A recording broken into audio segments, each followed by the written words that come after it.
இன்னைக்கு எங்கே கடவுள் பக்தி வேலை செய்யுதுன்னா,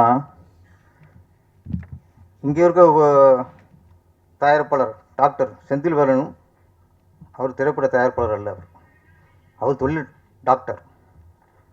இவர் இங்கே ஒரு பேஷண்டாக போனவர். இவரை பற்றி அவர் விசாரிக்க, இவர் ஒரு தொழிலை பற்றி சொல்ல,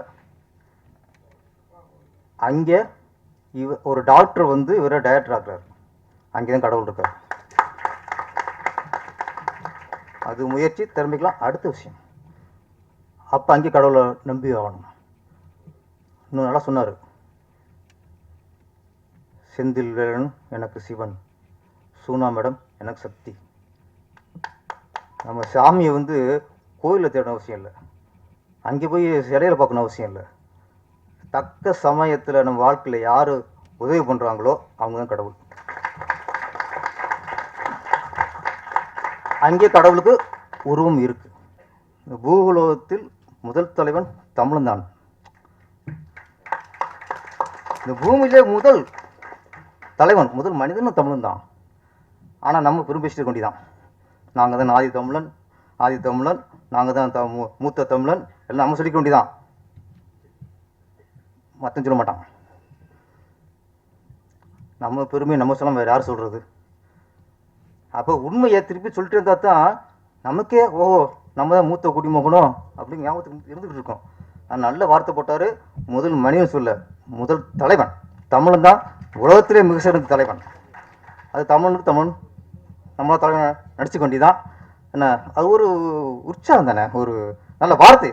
டாக்டர் இவ்வளோ வரியில் அந்த வார்த்தை வந்து இன்றைக்கும் மனசில் அப்படியே பதிஞ்சிடுச்சு.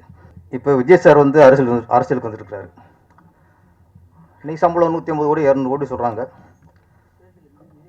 அந்த அவ்வளோ பெரிய அமௌண்ட்லாம் விட்டுட்டு, அவ்வளோ பெரிய வருமானத்தை விட்டுட்டு இன்றைக்கி முழுக்க அரசியலுக்கு வந்துட்டார். எப்படி விஜய் சார் அவ்வளோ பெரிய வருமானத்தை விட்டுட்டு அரசியலுக்கு வந்தாரோ அதே மாதிரி சார் நட்டியும் அக்கா நட்டி அரசியல் வந்துட்டா சொல்லிடுறாதிய.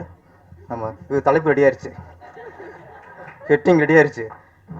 அவர் கேமராமேனா இன்னைக்கு இறங்கினாருன்னா பல கோடி சார். இன்னைக்கும் இந்தி படங்கள்ல இன்னைக்கும் அவ்வளோ எதிர்பார்த்துருக்காங்க, கூப்பிட்டுருக்காங்க. ஒரு இந்தியன், ஒரு அமெரிக்கன், ஒரு ஜப்பான், இந்த 3 பேரும் ஒரு விமானத்தில் போகிறாங்க. விமானத்தில் மற்றவங்களும் இருக்கிறாங்க. விமானம் தாங்காமல் தடுத்தம் ஆடுது.